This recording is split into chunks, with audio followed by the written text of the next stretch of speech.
আউযু বিল্লাহি মিনাশ শাইতানির রাজিম বিসমিল্লাহির রাহমানির রাহিম আলহামদুলিল্লাহি রাব্বিল আলামিন। আমাদের রবের নাম কি? রব্বুল আলামিন। আমাদের রব কি? রব্বুল আলামিন। গোটা জাহানের যিনি রব, উনি আমাদের রব বলেন, ঠিক কিনা? আমার সম্মানিত ভাইরা, এই রব কথাটা কি দুনিয়া দিয়েছে? রব কথাটা কি দুনিয়া দিয়েছে? কখন শুরু হবে রব? কবরে। কবরে রাসূলুল্লাহ বলেছেন, ইদা উকিল মাইয়াতু আতাহু মালাকানি ইয়াজলিসানিহি ইয়াকুলু আলাইহিনা মুনকার ওয়ালা আবদুহু নাকির। আল্লাহ নবী বলেছেন, তোমাদের কেউ যখন মারা যায় তখন দুইজন ফেরেশতা কবরের ভিতরে আসবে। কবরস্থ যখন আমাদেরকে করা হবে, আমার মা বোনেরা, যুবক ভাইরা, বাবা যারাই দেখে আমরা মারা গেলে আমাদের ঠিকানা কোথায় বলেন তো দেখি? আমাদের ঠিকানা কোথায় হবে? কবর। কোথায় সেই কবরের জায়গা বলতে পারি না। কোথায় কুটির মৃত্যু আসবে এইটাও বলতে পারলাম না। কোথায় আমার কবরের জায়গা এইটাও বলতে পারলাম না। আমি কি ধরে আমি কি হিংস্র জানোয়ারের পেটে যাবো, নাকি আমার লাশটা আমার হাড্ডি হুড্ডি দুনিয়াতে কোথায় ফেলে যাবে আমি বলতে পারি না। আমার ভাইরা ও সম্মানিত বাবা বোনেরা, এবার রাসূলুল্লাহ বলেছে, যখন কোন মানুষকে কবরে রাখা হয়, ইদা উকিরাল মাইয়াতু আতাহু মালাকানি ইয়াজলিসানিহি ইয়াকুলু আলাইহিনা মুনকার ওয়াল আখিরুহু নাকির। দুইজন ফেরেশতা কবরে এসে হাজির হয়ে যায়। একজনের নাম মুনকার আর দ্বিতীয়জনের নাম হচ্ছে নাকির। বলেন ঠিক কিনা? একজনের নাম কি? জোরে কোন নাম কি? দ্বিতীয় ফেরেশতার নাম নাকির। মুনকার আর নাকির, এই দুইজন ফেরেশতা আসলো। ইয়াকুলানি লাহু, এই দুইজন ফেরেশতা প্রশ্ন করবে, মান রাব্বুকা, তোমার রব কে? কি প্রশ্ন করলো? মান রাব্বুকা। দুনিয়াতে মতো রব দিবে, হ্যাঁ? দুনিয়াতে ভাবে পরীক্ষা দেওয়া লাগবে, কবরের জীবনে প্রশ্ন হবে, মান রাব্বুকা, তোমার রব কে? লোকটি যদি মুমিন হয়, আমার মা বোন যদি মুমিনা হয়, মা বোন যদি নামাজি হয়, আমার ভাইরা যদি নামাজি হয়, আমার মা বোন যদি ইসলাম পন্থী লোক হয়, আমার ভাইরাও যদি ইসলাম পন্থী মানের পক্ষে লোক হয়ে যায়, এদের মুখ থেকে বেরিয়ে আসবে, মান রাব্বুকা, রব্বি আল্লাহ। আমাদের রব কে? রব্বি আল্লাহ। তাহলে একজন প্রশ্নের জবাব হচ্ছে রব্বি আল্লাহ। এইটা আপনি আজ থেকে যাই বাড়িতে স্মৃতি আপন করবেন, রব্বি আল্লাহ, রব্বি আল্লাহ, রব্বি আল্লাহ, রব্বি আল্লাহ। থাকবে থাকবে মুখস্থ থাকবে। আরে মৃত্যুটা জাকান্দারি হবে, জীবনের উপরে যে আযাব হবে, এই আযাবের টানা এটা সব ভুলে যাবে। দুনিয়ার যে একটা কথা আর মনে থাকবে না। আর বুদ্ধি, এখন বুদ্ধি কোথায়? বুদ্ধি আছে যারা দুনিয়াতে আল্লাহকে রব করে দিয়েছে। আমার বুদ্ধি ভাই নিঃস্বার্থ হয়ে বসে জন্য খেয়ে করতে যাচ্ছে, ওনার চিন্তা কেন আশা কি? বিনিময় আল্লাহ আমাকে এর দাদা বছর আমার মৃত্যু করে দিয়েছে। আপনারা আপনি শুনতে এসেছেন নিয়তি, আজকে কোরআনের আলোচনা শুনবো, তদনুযায়ী আমল করবো। এই আমল করলে আমার দুনিয়া এবং আখিরাতের জীবন আমার সাফল্য মনোনীত হবে। বলে ঠিক কিনা? ঠিক কিনা? নবীরা পর্যন্ত বসে আছে, আপনাকে কিন্তু ৫০ টাকা আমি দিব না, আপনাকে ১ কেজি ১০ টাকাও দেওয়া হবে না। আল্লাহ কিনবেন আপনাকে।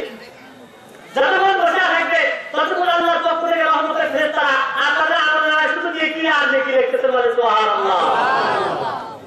দরকার আছে না? নেকি দরকার আছে না? ওটা কথা করে না, কেউ যাবেন না।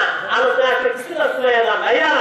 আর সম্মানিত ভাইয়া, ওয়াজ শুনে আল্লাহর জন্য, আমল করব আল্লাহর জন্য, দান করি আল্লাহর জন্য, সদকা করি আল্লাহর জন্য, মসজিদ নির্মাণ করি একমাত্র আল্লাহর জন্য।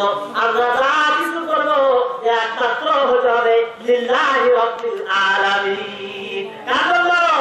একমাত্র আল্লাহর জন্য। আমার সম্মানিত ভাইরা, এবার আসলে কবরের জীবনে প্রশ্ন হয়ে গেল, মান রাব্বুকা, তোমার রব কে? প্রশ্ন জবাব দিলাম, রব্বি আল্লাহ। ইয়াকুলানি লাহু, মা হাযার রাজুল আল্লাযী বুইসা ফীকুম। এবার দ্বিতীয় নম্বর প্রশ্ন করা হলো, এই লোকটাকে কি তুমি চেনো? এই লোকটাকে কি কখনো দেখেছো? আল্লাযী বুইসা ফীকুম, যেই মানুষটাকে তোমাদের মাঝে পাঠানো হয়েছিল। বলে সুবহানাল্লাহ। মানুষটার নাম জানে? নাম জানে?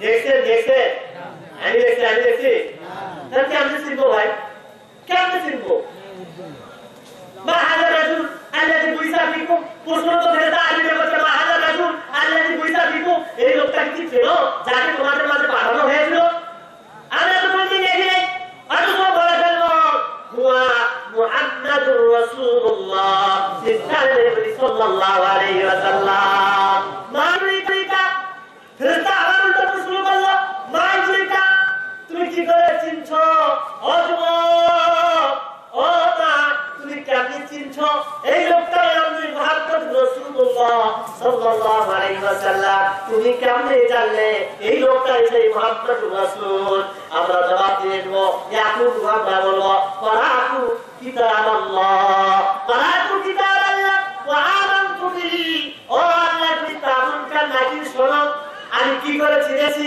আমি চিনেছি আমি দুনিয়ার জীবনে রাসূল দেখি নাই আমার জন্মে 1000 বছর আগে রাসূল দুনিয়া থেকে বিদায় গ্রহণ করেছে অথচ আমি চিনেছি এই জন্য করাতু কিতাবাল্লাহ আমি আল্লাহর কোরআন পড়তাম ওয়া আমানতু বিহি কোরআনের প্রতি আমি ঈমান আনতাম আমি কোরআন পড়েছিলাম কোরআনের প্রতি ঈমান এনেছিলাম ও সাদ্দাক্তা আমি কোরআনকে সত্য কিতাব হিসেবে মেনে নিলাম বলে সুবহানাল্লাহ তাহলে কোরআন পড়লে আমি চিনতে পারবো আমার রাসূল কেমন কি রঙের ছিলেন তার চেহারা কেমন ছিল দেখলে বুঝতে পারবো আমার ভাইরা তাই আপনাদের কি বলতে চাই কোরআন পড়তে হবে কোরআন বুঝতে হবে কোরআনের আমল করতে হবে বলেন ঠিক কি না একবার আগুন লাগছে কি লাগছে আগুন এখন তার বিল্ডিং বাড়ি ফেরার বাড়ি পুড়ে যাচ্ছে লোকটা হাইউটাস করে চিল্লাইছে ভাই ভাই সব যার যা আছে তাই নিয়ে সাহায্য করুন কি বলছে যার যা আছে তাই নিয়ে সাহায্য করুন এখন রাস্তা দিয়ে এক খড়িওয়ালা যায় কি ওলা যায় চিন্তা করি কি করি ঘরে পাক করি এই সুটা পাক করে দিয়ে যায় লোকটা কয় হাই রে লোকটা একটা বিশাল একটা ফ্ল্যাট বাড়ি পড়া যাচ্ছে আর বলছে যার যা আছে সাহায্য করছে আমার সামনে একটু পাক করে যায় যায় তাও তারা সাহায্য করি এইভাবে লোকটা যায় রে আগুনের উপরে এক বোঝা পাক করে নিক্ষেপ করেছে বলে আগুন ফেলা বাড়বে আগুন ফেলা বাড়বে বাড়বে এখন আরেকজনের ভাই না যার যা আছে তাই নিয়ে আমাকে সাহায্য আমার গাড়িতে বাঁচান আমাকে সাহায্য করুন এখন কেরাসিন তেল আলা যায় কি যায় রাস্তা দিয়ে জার্কিন ভর্তি তেল নিয়ে এক কেরাসিন তেল আলা যায় এখন লোকটা চিন্তা করে হাই বিশাল বড় একটা রাস্তায় আগুন থেকে পড়া যায় আর আমার সামনে একটু তেল যায় এইটা তো লোকটাকে সাহায্য করতে পারবে না উনি তো উড়ে গেছে যায় তেলের মন্ত্রীরা আগুনের ভেতরে দিয়েছে আগুন নিচ্ছে না বাড়বে নিচ্ছে না বাড়বে আমার ভাইরা কোরআন মানব রচিত অভিধান দিয়ে কোরআন ছাড়া মানুষের তৈরি আইন দিয়ে পৃথিবীর মুখে কখনোই শান্তি আসতে পারে না খালি ঝগড়াই লাগবে দেখেন না সীমানে এসে দেশে দেবে ক্ষমতার লড়াই করছে কেউ বলছে ক্ষমতায় যারা আছে তারা ভাবছে যে আমরা ক্ষমতা ছাড়বো না আর যারা নাইরা যারা বলছে যা রাস্তা অবরোধ করে হোক মানুষ করে হোক ক্ষমতা দখল করতেই হবে বলে ঠিক কিনা তারা কি করছে ক্ষমতার লড়াই কিসের লড়াই কুর্তি হিংসার রাজনীতি চলছে বাংলাদেশে ভাই আমি শুধু দলের কথা বলছি না কুর্তি হিংসার রাজনীতি ক্ষমতার লড়াই কেউ বলছে আমি থাকবো সারা দেব কেউ বলছে থাকতে দেবো না আমাকে যেতেই হবে চেষ্টা দখল করতেই হবে এই যে রাজনীতি চলছে তার ক্ষমতার একটা লড়াই চলছে বলেন এই যে মানব রচিত হিংসা হিংসি দিয়ে দুনিয়া থেকে শান্তি আসতে পারে শান্তি আসতে পারে শান্তি আসতে না বরং চালাও করা আরো বাড়বে চালাও করা কি হবে বাড়বে শান্তি আসতে পারে আজ থেকে 1000 বছর আগে আমার রাসূল বিদায় ভাষণে 100 লক্ষ এরকম আপনাদের মতো 100 লক্ষ জনতাকে নিয়ে তিনি বলে গেলেন তারা কুফরি কুমান ভাই লাম তাজিল্লু মা তামাসসাকতুম বিহিমা কিতাবাল্লাহ ওয়া সুন্নাতুর রাসূল হে আমার সাহাবীরা বলে পারা খাতামুন নবী লা নবী বাবা আমি হলাম শেষ নবী আমার পরে আর কোন নবী আসবে না পৃথিবীর মুখে জেনে রাখো আমি আসবো না আর কোন নবী আসবে না তবে দুইটা জিনিস আমি তোমাদের মাঝে রেখে গেলাম তারা কুফরি কুমান ভাই লাম তাজিল্লু মা তামাসসাকতুম বিহিমা কিতাবাল্লাহ ওয়া সুন্নাতুর রাসূল যতক্ষণ পর্যন্ত তোমরা আমার কোরআন আর রাসূলের হাদিসকে আগ্রায়া করবা ততক্ষণ পর্যন্ত একটা মানুষ পথভ্রষ্ট হবে আমাদের সুবহানাল্লাহ পৃথিবীতে কোনো অশান্তি থাকবে না পৃথিবীতে কোনো মারামারি কাটাকাটি খোলাখুলি আড়াআড়ি চিন্তায় পুরাপুরি গাড়ি ভাঙচুর কোনো কিছুই থাকবে না যদি দুনিয়ার সব মানুষগুলি কোরআন পড়তো আর কোরআন জানতো বলেন ঠিক কিনা আমার ভাইয়া আমি এই কোরআনুল কারীম আল্লাহ রাব্বুল আলামিন বলেছেন কি বলে নাযিল করেছি আলিফ লাম রা কিতাবুল আনজালনাহু ইলাইকা লিতুখরিজান নাসা মিনাল যুলুমাতি ইলান নূর। ও প্রিয় হে রাসূল, এমন একটি কিতাব আপনাকে দিলাম, এই কোরআন দিয়ে মানুষকে অন্ধকারের পথ থেকে আলোর পথে দিশা দিবে, এই কোরআন দিয়ে মানুষদেরকে সত্যর পথে দিশা দিবে। বলেন সুবহানাল্লাহ। আল্লাহ এই কোরআন দিয়ে আপনারা মানুষদেরকে অন্ধকারের পথে মানুষদেরকে চাইয়াতে ধর্মতা যুগের মানুষ সাদা কালা মানুষকে আক্রমণ করতো, সাদা মানুষগুলি কালা মানুষকে ধরতে পারতো, কালা মানুষগুলিকে ধরতে পারতো, ধর্ম পরিস্থিতি দেখা যেত, ধর্ম কলহ দেখা যেত, হরিজন গোষ্ঠীর লোক হরি গোষ্ঠীর মানুষকে আঘাত করতো, সরকারের রাজাধারীকে আঘাত করতো, এর ভিতরে যখন ভদ্র কলহ দেখা যেত সেই মুহূর্তে আল্লাহ তাআলা কোরআন নাযিল করলেন আর তার রাসূলকে পাঠিয়ে দিয়ে পৃথিবীর মানুষদেরকে কোরআন থেকে সত্যের পথে দিশা দিয়েছেন। বলেন সুবহানাল্লাহ। কোরআনটা এই পৃথিবীর বুকে কত গ্রন্থ, কত দার্শনিক, কত কবি, কত কি লেখো, তারা লেখলে কোথায় থেকে? তাদের লেখনীতে দিতে বাম দিচ্ছে কোথায় থেকে? বাংলা দিলে এখন কোন দিক থেকে লিখতে হয়? উল্টাইতে গেলে বাম দিক, পড়তে গেলে বাম দিক। ইংরেজি যদি পড়তে যান পড়তে হয় বাম দিক থেকে, লিখতে গেলে লিখতে হয় বাম দিক থেকে, উল্টাইতে গেলে বইটা উল্টাইতে হয় বাম দিক থেকে। একটি মাত্র কিতাব যা উল্টাইতে হয় ডান দিক, পড়তে যান লিখতে যান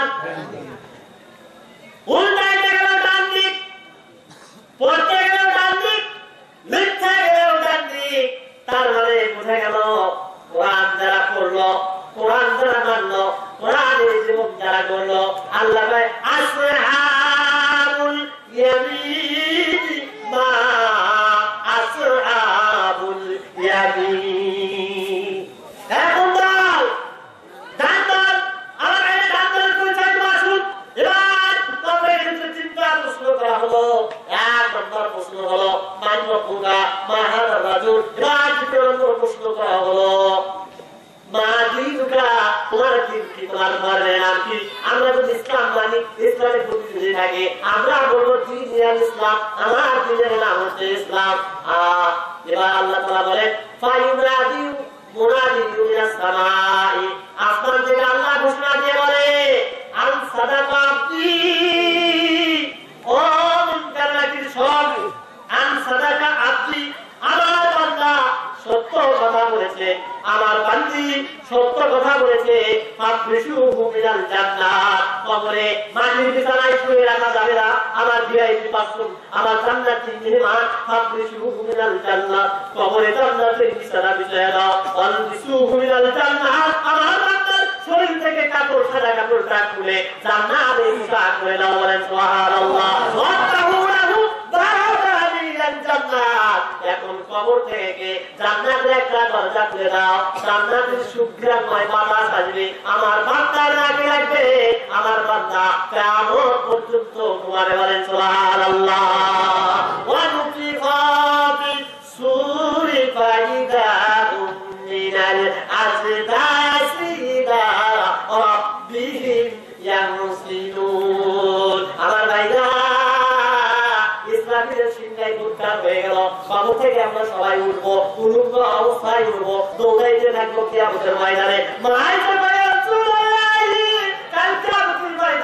আপনি বলেছেন হুজুর কোন মানুষের পরনে কাপড় থাকবে না, ইয়া রাসূলুল্লাহ ইয়া হাবিবাল্লাহ, আমি আয়েশার কি অবস্থা হবে? আল্লাহ নবী বলেন আয়েশা মুফাতাল কুরাবান, ও আয়েশা রে, মানুষের শরীরে কাপড় থাকবে না, পায়ে জুতা থাকবে না, উলুগ্ন অবস্থায় সকল মানুষ উঠে। ওরে আয়েশা, তুমি মনে করছো লোকেরা তোমার লজ্জার পানির দিকে তাকাবে? না রে না, কিয়ামত এমন একটি সময় নেই, কিয়ামত ময়দান বড় জটিল কঠিন জায়গা, যেই জায়গায় কোন লোক তোমার পাশে যে থাকবে তোমার দিকে তাকানোর কোনো সুযোগ নাই। সবাই বলবে ইয়া নাফসি ইয়া নাফসি, আল্লাহ আমারে বাঁচাও, ইয়া নাফসি আল্লাহ আমারে বাঁচাও। এই কথা বললে আর আরশে আসরের ময়দানের দিকে দৌড়াইবে। আল্লাহ নবী হাদিস বর্ণনা করেছেন, শুনাইতে আপনাদেরকে দিয়েছিলাম। আল্লাহ রাসূল বলেছে আনাবি হুরায়রা আন নবী সাল্লাল্লাহু আলাইহি ওয়াসাল্লাম ক্বালা সাবআতা ইয়াদুল্লাহু ফি যিল্লিহি ইয়াওমা লা যিল্লা ইল্লা যিল্লুহু ইমামুন আদিল। আল্লাহ নবী বলেছেন কিয়ামতের ময়দানে আমার দুনিয়ার কোনো ছায়া থাকবে না, আরশের আজিমের ছায়া ছাড়া দুনিয়ার কোনো গাছ থাকবে না, কোনো বাড়ি থাকবে না, লোকেরা দৌড়াইতে থাকবে পাগলের মতো। এবার তাদেরকে জিজ্ঞাসা করা হবে তোমরা কই পালাও, কই পালানোর কোনো জায়গা নাই, থাকবার কোনো জায়গা নাই, এমনি করে লোকেরা দৌড়াইতে থাকবে। আল্লাহ রাব্বুল আলামিন ওই কিয়ামতের ময়দানে সর্বপ্রথম এক নাম্বার ফেরেশতা তাকে দান করবে, তার নাম হচ্ছে ইমামুল আদিল। বলেন সুবহানাল্লাহ। সাতটা চেয়ার থাকবে, কয়টা চেয়ার? এই সাত কোটার সাতটা চেয়ার থাকবে না, সাতটা নয়। এক নাম্বার চেয়ার হচ্ছে ইমামুল আদিল, মানে ন্যায় পরায়ণ শাসক বাদশাদের জন্য। ওই টাইপের পৃথিবীর যত ন্যায় পরায়ণ শাসক বাদশা থাকে, যারা ভালো বিচার করলো, আমার মন্ত্রী ভাই বসতে টাকা তুলে খায়, তাহলে কিন্তু ওই চেয়ার দেওয়া হবে না, হবে নাকি? আর যদি সঠিক ভাবে টাকা আল্লাহ রাস্তায় সঠিক ভাবে ব্যয় করে, উনি হচ্ছে ইমামুল আদিল। ঠিক না? মসজিদের ইমাম সাহেব যদি সঠিক ভাবে খুব বলেন, আমল যদি ঠিক ভাবে করেন, ইনি হচ্ছে ইমামুল আদিল। ঠিক না? আপনি যদি আপনার পরিবারে সঠিক ভাবে বিচার করেন, আপনার পরিবারের জন্য ইমামুল আদিল বলে। ঠিক না? আর একজন ইউনিয়নের দায়িত্ব হলো চেয়ারম্যান সাহেব, জনগণের ঘুম দাঁড়িয়ে যদি না খায়, আলহামদুলিল্লাহ উনি হচ্ছে ইমামুল আদিল বলে। ঠিক কিনা? বুঝলেন কথা না? এমপি সাহেব জনগণের বন্যা খুলে থেকে খায় না, রাস্তাঘাট থেকে বেড়ে খায় না, যারা সরকার যারা কাজ করতে পারে হুবহুব সেই কাজ করে, জনগণের উপকারে আসে। আল্লাহ আল্লাহ নবী বলেছে এটা হচ্ছে ইমামুল আদিল। এটা কি ইমামুল আদিল? এই ন্যায় পরায়ণ শাসককে সর্বপ্রথম আল্লাহ ডাক দিয়ে বলে, ওই বাদশা করে আয়, ইমামুল আদিল, ওই ন্যায় পরায়ণ শাসকরা চলে আয়, তোমাদের জন্য তো চেয়ার আমি প্রস্তুত করে রেখেছি, বসে বল। আজকে কিয়ামতের ময়দানে সূর্যের আলো তোমাদেরকে স্পর্শ করবে না। চিৎকার করে সুবহানাল্লাহ।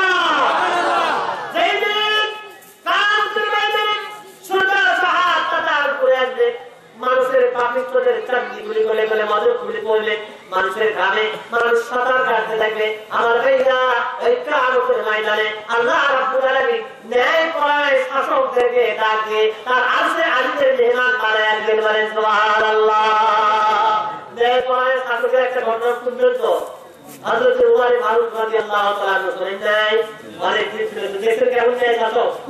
রাতের অন্ধকারে প্রজাদের দুঃখ দুর্দশার চৌকিদার, প্রধানমন্ত্রী চৌকিদার, রাতের বেলা প্রজাদের দুঃখ দেখার জন্য বাড়িতে বাড়িতে যে দেখছে, আরে কোন বাড়ির চুলা এরকম পা দিয়ে হাত দিয়ে দেখছে কোথায় আগুন জ্বলছে আর কোথায় আগুন জ্বলে নাই, কোন বাড়ির মানুষ খেয়েছে কোন বাড়ির মানুষ খায় নাই। হঠাৎ তুমি একটা বাড়িতে গ্রামে পৌঁছে গেলে যে দেখেন গভীর রাত্রিতে একটি মহিলা একটি উনুনের চুলার উপরে একটা হাঁড়ি দিয়ে কি করে জাল দেয়, মাসে দুইটা সন্তান শিশু বাচ্চাগুলি হাউ হাউ করে খাদ্যের জন্য কাঁদছে। এবার হযরতে আমিরুল মুমিনিন উমর ফারুক রাদিয়াল্লাহু তাআলা চলে গেলে যে বলছে, মা ও মা, কি তোমার পরিচয়? গভীর রাত্রিতে কি যা রান্না করছো মা? এবার মহিলা বলে, কে গো তুমি? আমাদেরকে আর বিরক্ত করতে আসো না, কি কাজ করছে, কি জানতে চাও? আমাদের দুঃখের কথা তোমার বলে কি লাভ? আমি শুনে দিলাম আজকে আমাদের প্রেসিডেন্ট হলেন আমিরুল মুমিনিন উমর, আর রাজ্যের কেউ না খেয়ে থাকে না, সমস্ত প্রজারা শান্তিতে থাকে, অথচ আজকে কয়েকদিন যাবত না খেয়ে সন্তানকে নিয়ে যে আমি বাদ করছি, আমি অনাহারে থেকেছি, আর পর্যন্ত আমিরুল মুমিনিন আমার কোনো খোঁজ করে নাই। এবার বলছে, মা তাই আমিরুল মুমিনিন কি তোমাদের কোনো খোঁজ দেয় নাই? মা একটু দেরি করো। আচ্ছা মা, এই কথা বলে তিনি চলে গেলে বলে, মা তুমি হাড়িতে কি রান্না করছো? বলে, মিথ্যা সান্ত্বনা দেওয়ার জন্য কিছু পানি আর কিছু পাথর দিয়ে জাল দিয়েছে আর বুঝাই দিয়েছে সন্তানদেরকে, বাবা একটু দেরি কর, কিছুক্ষণ পর খাবার হবে, তারপর তোমাকে খেতে দেবো। এই মিথ্যা সান্ত্বনা দেওয়ার মতো এই সন্তানদেরকে রাখবো, এই চিন্তায় মা হয়রান হয়ে গেছে। আবার সন্তান চলে গেলাম, দৌড় দিয়ে চলে গেলাম মুমিন রাজপ্রাসাদে বাইতুল্লাহ থেকে এক বস্তা ময়দানে তুলে নিয়েছে, কিছু তোমার কিছু ভান্ডা নিয়ে ময়দান বস্তা আকারে দিয়ে কুড়ির মতন চলছেন একজন অর্থ জাহানের কলিমা। বলেন সুবহানাল্লাহ। অর্থ পৃথিবী করেছে শাসন, ধুলার তক্তে বসি, খেজুর পাড়ার প্রাসাদ তাহার বারবার গেছে খুশি। কোথায় এসে রাজ্য পরিচালনা করছে? মাটিতে গুটি গুটি খেয়ে একবার রাজ্যের ভিতরে বালুর ভিতরে ধুলার ভিতরে বসে গোটা রাজ্য পরিচালনা করেছে। এই হচ্ছে প্রধানমন্ত্রী। বলেন সুবহানাল্লাহ। আমার দেশের নিয়ামত এইরকম বড় চেয়ার, ঠিক না?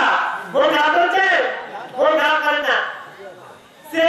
তো আমি জানি এমপি সাহেব জায়গাটা আপনি তো যদি এমপি সাহেব পার্সোনাল লোক না হন, ওনার সাথে বিভিন্ন লোক আছে, এদেরকে ধরে তারপর দেখা করতে বাসায় যেতে পারে। মুন্সিখালি এমপি বাসায় যাইতে পারবেন নাকি? বিনা পারমিশনে পারেন? শুনলাম মন্ত্রীর কাছে যাইতে পারবেন না, লোকে শুনতে মানুষ লোকে লোকে লোকে কোনা দিয়ে কোনা ধরে ধরে তারপরে মন্ত্রীর কাছে যেতে পারে, তাও কোনো কাহিনী শুনতে দিলে। আর এখন অর্থ পৃথিবীর খলিফা মাটির ভিতরে বসে রাষ্ট্র পরিচালনা করে, তার কোনো পরিবারের কোনো ভাইরা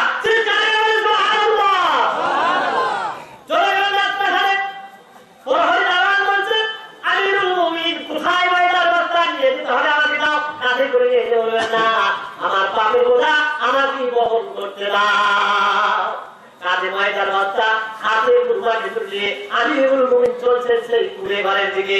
এবার যাওয়ার পর বলছে মা প্রয়োজন মতে যা ময়দানকে দিয়ে উঠি তৈরি করো, সন্তান দৃষ্টিতে কাছে নিয়ে নিজের সন্তানের মতন বজায়া আমিরুল মুমিন হাতে কুরবান ভিতর উঠায় দে। সন্তান না খাওয়া সন্তান বুড়ি কুরবান ভিতর হাতে দিয়ে তাদের মুখে ছিল চোখে ছিল পানি, মুখে ছিল কান্না, তাদের চোখে ফুটেছে হাসি, মুখে ফুটেছে হাসি। বলে সুবহানাল্লাহ, চোখে মুখে হাসি ফুটে গেল। এবার মহিলাটি কয় কে বাবাজি, কি তোমার পরিচয় বাবা রে? আমি তোমার যদি শাসন না হয়ে তুমি যদি হতে ভালো হতো। এবার পরিচয় গোপন দেখলে মা আগামীকাল উমরের দরবারে তুমি যাও, ওই জায়গায় গেলে আমার পরিচয় তুমি পেয়ে যাবে। বলেন সুবহানাল্লাহ।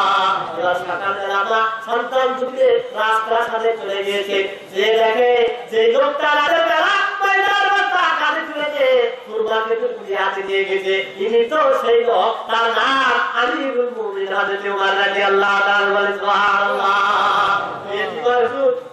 আমি তো বুঝতে পারি নাই আপনার বিরুদ্ধে অনেক কথা বলেছি, অনেক কটূক্তি করেছি, সত্যিকার অবিশ্বাস হয়েছে, তুমি তো সত্যিকারের নেতা, তোমার একটু মানুষ না আমি বলতে পারি না, আমাকে তুমি মাফ করে দিও বাবা, আমি তোমাকে অনেক কথা বলেছি। আমি বলে মা তুমি আমার ক্ষমা করো, কারণ কালকে আমাদের ময়দানে তোমার যথাসময়ে তোমার খাদ্য পৌঁছাইতে পারি নাই, এই জন্য যদি আল্লাহ আমাকে আসামি কাজ করে তারপরে আমি তো চুলের কাছে দাঁড়িয়ে যাবো, এর জবাব আমি কাটতে দেবো, এইটা আমি দিতে পারবো না। তুমি আমাকে মাফ করে দিও, আল্লাহ তোমাকে জবাব দিবি না করে। বলেন সুবহানাল্লাহ।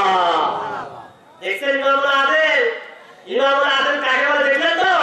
আর ইমামুল আদিলের পরিচয় দিব না, দ্বিতীয় নম্বরে মেহমান কারা হবে, 2 নম্বর ছেলে কারা হবে। আল্লাহ নবী বলেছেন দ্বিতীয় নম্বর ছেলে মেহমান হবে কোন? ও ভাগ করিবেন যুবক ভাইরা, ও ভাগ করিবেন যুবতী বোনেরা, তোমরা হবে কিয়ামতের ময়দানে আল্লাহর আরশে আজিমে দ্বিতীয় নাম্বার চেয়ারের মেহমান। বলেন সুবহানাল্লাহ। কারা হবে? সেই যুবক হবে আল্লাহর আরশে আজিমের মেহমান, যেই যুবক থাকিব যৌবন বয়সে আল্লাহর বেশি বেশি ইবাদত করেছে, গভীর রাত্রিতে উঠে আরামের বিছানা থেকে আরাম করে তাহাজ্জুদের নামাজ পড়ে, 5 ওয়াক্ত নামাজ যে যুবকেরা পড়ে, 5 ওয়াক্ত সালাত যে যুবতী মা বোন করেছে, এই যৌবনকালে ইবাদতের কারণে আল্লাহ তোমাদেরকে কিয়ামতের ময়দানে আরশে আজিমের মেহমান বানায়া দিবেন। বলেন সুবহানাল্লাহ। ও যুবক, আজ থেকে নামাজ পড়বো, যে যুবকেরা আজ থেকে নামাজ পড়ে আমাকে হাত উঁচু করে একটু দেখাও তো, যে হুজুর আজ থেকে আমরা 5 ওয়াক্ত সালাত আদায় করব, জীবনে তো নামাজ পড়ে গেছি আর কোনদিন নামাজ পড়ে না।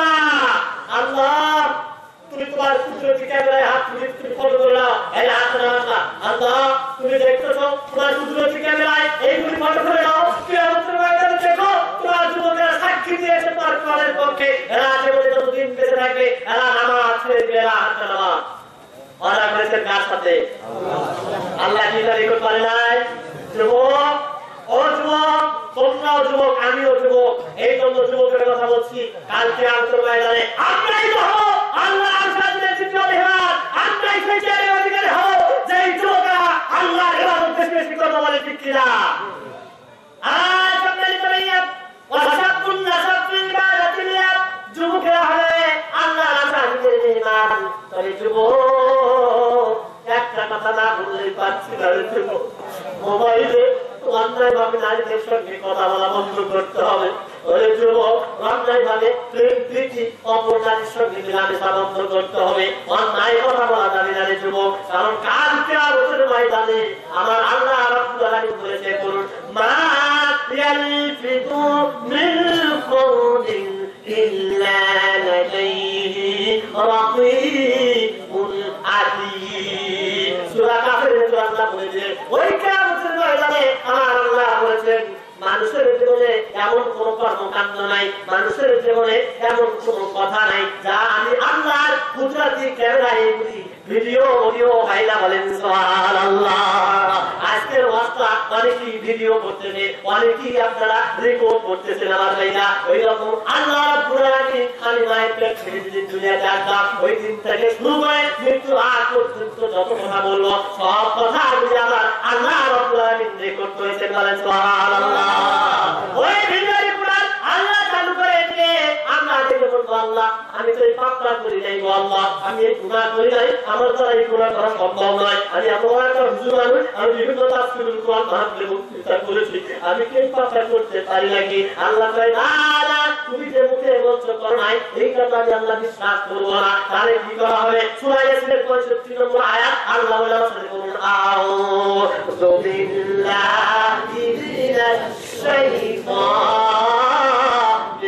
রাজীম বিসমিল্লাহির রাহমানির রাহিম আল-ইয়াওমা নাখতিমু আলা আফওয়াহিহিম ওয়া তুকাল্লিমুনা আইদিহিম ওয়া তাশহাদু আরজুলুহুম বিমা কানু ইয়াকসিবুন। আল্লাহ বলেন তুমি মুখের কথা বলছো, মুখের কথা তোমার চলবে না। আল-ইয়াওমা নাখতিমু আলা আফওয়াহিহিম, আল্লাহ আমাদের মুখে তালা দিয়ে দিবে, মুখে জবান বন্ধ করে দিবে, মুখে তালা দিয়ে দিবে। ওয়া তুকাল্লিমুনা আইদিহিম, আমার ভাইরা রে, ও যুবক ভাইরা, আমার বাবাজিরা, সম্মানিত মা বোনেরা, এই দুইটা হাত আল্লাহর দরবারে কথা বলবে আর বলবে আল্লাহ গভীর রাত্রে এই হাতের দ্বারা চুরি করেছে, গভীর রাত্রিতে হাতের চিন্তাই করেছে, গভীর রাত্রিতে হাতের দ্বারা মানুষের ক্ষতি করেছে, এই হাত দ্বারা সুদের টাকা লেনদেন করেছে, হাতের দ্বারা ঘুষের টাকা লেনদেন করেছে। ও আল্লাহ আজকে আমি হাত তোমার দরবারে কথা বলতেছি, এই বান্দার জীবনে এই অপকর্ম হয়েছে, এই যে অন্যায় কাজ হয়েছে, এমনি করে হাত কথা বলবে ওয়া তাশহাদু আরজুলুহুম বিমা কানু ইয়াকসিবুন। ও যুবক ভাইরা, আমার ভাইরা, মা বোনেরা, পা সাক্ষী দিয়ে বলবে আল্লাহ আজ যা কথা বলেছে সম্পূর্ণ সত্য কথা বলেছে বলেন সুবহানাল্লাহ। আর বাঁচতে পারবেন? বাঁচতে পারবেন? তার শত্রু কোথায়? শত্রু কোথায়? শরীরটাই আমার শত্রু, আমার এই দেহটাই শত্রু, আমার দুইটা হাতে আমার শত্রু, আমার দুইটা পায়ে আমার শত্রু। আল্লাহ তাআলা কিভাবে আমার সারা জীবনের কথা হাত আর পা খুলে খুলে বলতেছে গো, আমি করতে পারবো? কখনই করতে পারবো না। ও যুবক, ঠিক ওই বিপদের মুহূর্তে তুমি হবে আল্লাহর সাথে নেওয়া। ও যুবতী বোন, তুমি যদি পর্দা করে চলতে পারো রে বোন, রাসূলুল্লাহ বলেছেন, আল্লাহ নবী বলেছেন, আল্লাহর আকুইদা সাল্লাত ফানসাহা ওয়া সামাত সাহাহা ওয়া আহসানাত ফারজাহা ওয়া আতবারাহা ফালতানুল আইয়াবুয়া বিল জান্নাতিস সাআত। মামুকো সারা জীবন নামাজে লাভ হবে না। আমার রাসূল বলেছেন, আল্লাহর আকুইদা সাল্লাত ফানসাহা, কোন মহিলা যদি 5 ওয়াক্ত নামাজ পড়ে, কোন যুবতী বোন যদি 5 ওয়াক্ত নামাজ পড়ে, আমার কোন বৃদ্ধ মা বোন, আমার ভাবিরা যদি 5 ওয়াক্ত নামাজ পড়ে, ওয়া সামাত সাহাহা, আমার ভাবিরা মা বোনেরা যদি রমজান মাসে ফরজ রোজা আদায় করে, এরপর ওয়া আহসানাত ফারজাহা, তারা যদি নিজের সতীত্বটাকে হেফাজত করে চলে, নিজের যৌবনকে বেগানা পুরুষকে যদি না দেখায়, কারণ শরীর অবৈধ মিলানে না করে, ওয়া আহসানাত ফারজাহা ওয়া আতবারাহা, আমার যদি তারা স্বামীর অনুগত করে চলে, আল তানহুল আইয়াবুয়া বিল জান্নাতিস সাআত। আমার রাসূল গ্যারান্টি দিয়ে দিয়েছে, ওই নারীরা রাতে মারা যাক, ওই নারীরা দিনের বেলা মারা যাক, সকালে মারা যাক, বিকালে মারা যাক, গভীর রাত্রিতে মারা যাক, যে অবস্থায় মারা যাবে ওই আল্লাহর বান্দির জন্য একটা নয় দুইটা নয় আর 8টি জান্নাতের দরজা আমার আল্লাহ খুলে দিলেন। চিৎকার করে বলেন সুবহানাল্লাহ। কার কয়টি? কার কয়টি? 4টি। কার 4টি? জান্নাতের দরজা বলে 8টি, কিন্তু 8টা দিকে হবে 8টি দরজা, যেহেতু যে ভিআইপি পাচ্ছেন মেহমান তার খুশি। 3টা দিন আল্লাহ আপনাকে খুলে দেবে, তুমি যাও, তোমার যে দরজাটা ভালো লাগে ওই দরজা নিয়ে জান্নাতে প্রবেশ করো। চিৎকার করে বলেন সুবহানাল্লাহ। এবার আওয়াজ করতে চাই না, 4টি কাজ নামাজ পড়তে হবে, 5 ওয়াক্ত সন্তানের রোজা রাখতে হবে, স্বামীর খেদমত করতে হবে। এবার পর্দা যদি চলতে পারে, এই 4টি কাজ করলে নারী আল্লাহ জান্নাতে যাবে, আর 4টি কাজ পুরুষ করলে কোথাও বলা হয় নাই পুরুষের জন্য জান্নাতে যে একটা দরজাও খোলা হবে না। বলেন ঠিক কিনা? তাহলে জান্নাতে নারীদের যাওয়া সহজ। বলেন সহজ কিনা? আমার ভাইরা, নারীদের কথা যদি বলতে বলা হয় একটু বলি। নারীরা মা হিসেবে ইসলাম নারী মর্যাদা দিয়েছে, দিয়েছে কি দেয়? কন্যা হিসেবে ইসলাম নারী মর্যাদা দিয়েছে। ও আমার স্ত্রী হিসেবে ইসলাম নারী মর্যাদা দিয়েছে। রাসূলুল্লাহ দেখেন মেয়েকে কত ভালোবাসতো। সহিহাদি আল্লাহ নবী করেছে যে ঘরে একটা কন্যা সন্তান ভূমিষ্ঠ হলো, আল্লাহ এক রহমতের ফেরেশতা বানাইছে। আল্লাহ রাব্বুল আলামিনের ফেরেশতারা ঘরটাকে সালাম দেয়। বলেন সুবহানাল্লাহ। ওই ঘরের প্রতি রহমত বর্ষিত হয়। রাসূলুল্লাহ বলেন কারো যদি একটা মিলে থাকে ওই একটা জান্নাতের অধিকারী হলো, 2টা হলে 2টা জান্নাত, 4টি হলে 4টি জান্নাত পাবে। বলেন সুবহানাল্লাহ। 4টা ছেলে হলে একটা জান্নাত দেওয়া হবে, এই কথা কোথাও বলা হয় নাই। আমার ভাইরা, মেয়ে হিসেবে রাসূলুল্লাহ কতটা আমার জানা দিয়েছে। আল্লাহ নবী বলেছে যারা মেয়ের পিতাকে গালি দেয় তারা যেন আমি মুহাম্মদ সাল্লাল্লাহু আলাইহি ওয়াসাল্লামকে গালি দেয়। রাসূল তিনি যখন সফরে যেতেন স্ত্রীদের সাথে দেখা করতেন আগে, তারপরে সব শেষে মা ফাতেমাকে ডাক দিয়ে বলছে, কানে কানে ফিস করে বলতো, মা আমি সফরে যাচ্ছি, তাড়াতাড়ি ফিরে আসবো। মেয়ের সঙ্গে সব শেষে দেখা করতেন। আবার সফর থেকে যখন রাসূল বাড়িতে ফিরে আসতেন সর্বপ্রথম বিবির সঙ্গে দেখা করার আগে মেয়ের সঙ্গে আগে দেখা করতে। বলেন সুবহানাল্লাহ। উপহার বানিয়ে আসতেন, সর্বপ্রথম বিয়ের হাতে উপহার দিয়ে দিতেন। বলেন সুবহানাল্লাহ। তাহলে বিয়েকে ভালোবাসেন কে? আমার রাসূল। হযরত দাহিয়াতুল কালবি এই সাহাবীটা একদিন মসজিদের নববীর ভিতরে 2টা চোখের পানি ছেড়ে ছেড়ে হাউ হাউ করে কাঁদতেছিল। আল্লাহ নবী বলে, দাহিয়াতুল কালবি তোমার কি সেই পূর্বের কথা মনে করেছে কি নাকি? হযরত দাহিয়াতুল কালবি বলে, ইয়া রাসূলুল্লাহ, ইয়া হাবিবাল্লাহ, আমার পূর্বের কথা মনে করে নাই, আমার একটা ঘটনা বারবার আমাকে নাড়া দেয়। রাসূলুল্লাহ বলে, কি ঘটনা বলা যাবে না? হযরত দাহিয়াতুল কালবি বলে, হুজুর আমি জাহিলিয়াতের যুগে যখন ইসলাম গ্রহণ করি নাই আমার একটা কন্যা সন্তান ছিল। আমি তার মাকে বলে কন্যাটাকে সুন্দর করে সাজায়া গোছায়া আমি দাওয়াত কর ধান করে মেয়েকে নিয়ে আমি যখন মরুভূমির ভিতরে গিয়েছিলাম, আমি একটা নিজের হাতে গর্ত খনন করতেছিলাম। গর্ত যখন আমি খনন করতেছিলাম আমার মেয়েকে আমাকে বলতেছিল, আপু তুমি আমাকে দাওয়াত খেতে দিয়ে যাবে, তুমি কেন গর্ত করতেছো? তোমার দাড়িতে ধুল লাগতেছে। বিয়েতে আমার দাড়ির ধুল ছেড়েছিল, আমার জামার ধুল খুলে ছেড়েছিল, আর আমি কোনো বিয়ের কোনো প্রশ্নের জবাব দিলাম না। বর্তমান আসলে হয়ে গেল, আমি আমার বিয়ের 2টা হাত বাঁধতে শুরু করেছিলাম, 2টা পা বাঁধলাম। আমি আমার বিয়েকে যখন বাঁধতে শুরু করেছিলাম বিয়েতে আমাকে বলতেছিল, আপু আমাকে তুমি ছেড়ে দাও, এই সমাজে আমি তোমাকে বাবার পরিচয় দিয়ে ছোট করবো না। আপু তুমি আমাকে ছেড়ে দাও, আমি এই গ্রাম ছেড়ে চলে গেলে দেশ ছেড়ে চলে যাবো, তবু তুমি আমাকে হত্যা করো না।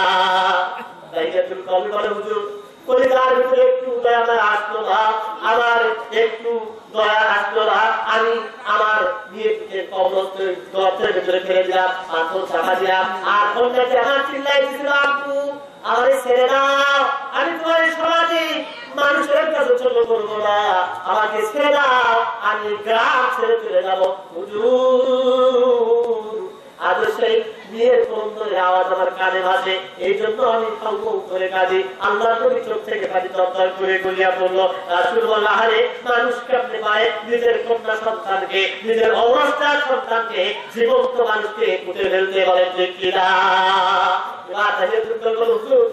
আমার আমার